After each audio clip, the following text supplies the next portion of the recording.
I think most of us want to believe that if we had lived in Germany in the 1930s, when Hitler came to power and the Nazis rose to the top, that we would have stood against them. We would have been brave. We would have been principled.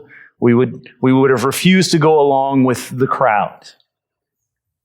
And yet, I consider the fact that in Germany, 4 out of 5 German pastors did not resist. In fact, many supported the Nazis completely, and most said nothing against them. They preached what the government told them to preach. The Nazis said, don't preach out of the Old Testament. That's way too Jewish.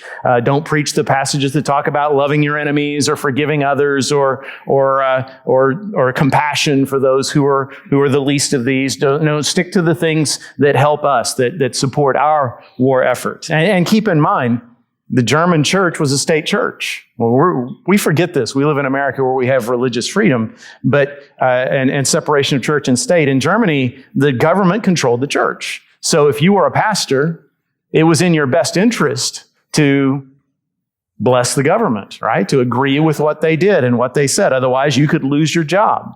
On the other hand, if you said the right things, you could get a better parish than the one you're in now.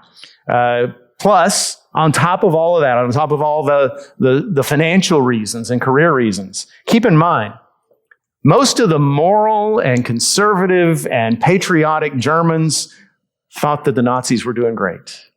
Because, okay, maybe Hitler's a little extreme, maybe he says some things that are embarrassing and acts in ways that we don't approve of, but he doesn't smoke or drink, and he cracks down on the immorality that was tolerated by the previous administration, and he's rebuilt our country's military, and he's made us proud to be Germans again.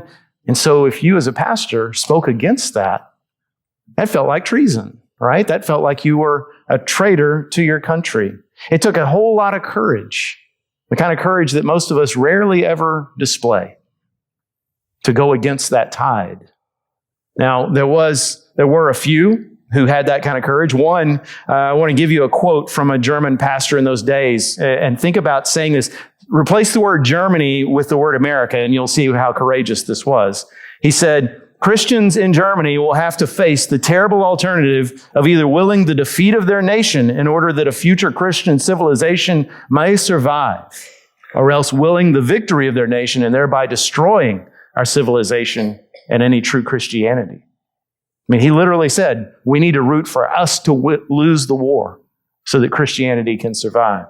This guy's name was Dietrich Bonhoeffer. Some of you already guessed where I was going with that.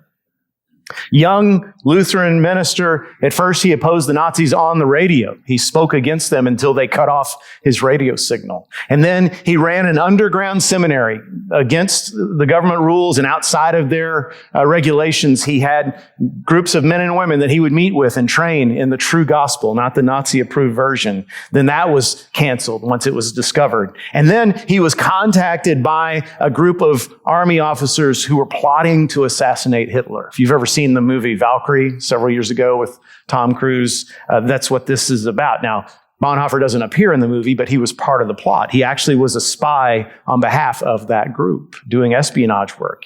He was discovered by the Gestapo. He was arrested. He was sent to Flossenburg concentration camp. There, sort of like a modern day Joseph, he so impressed the guards that they started smuggling things to him, including letters from his family. And one guard even concocted a plot to help him escape.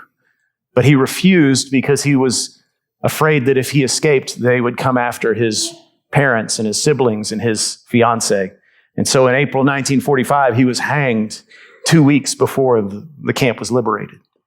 His last words were, "This is the end, but for me it is the beginning of life."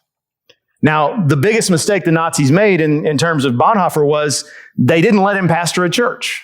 Because if they'd let him pastor a church, he would have been working too hard to write books. And because he didn't have a job, he had time to write. And it was his writing that was more powerful than anything he ever did. His most famous book during this time was called The Cost of Discipleship. There may be a few of you who've read this.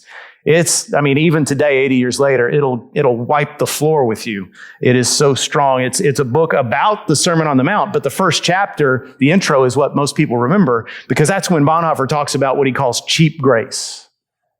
Cheap grace is the kind of Christianity that says it doesn't really matter how you live, as long as you believe the right things, as long as you show up on Sunday mornings, you don't have to change your values, you don't have to change your lifestyle. You just have to say the right things and sign on this dotted line and pray this prayer, and you go to heaven when you die.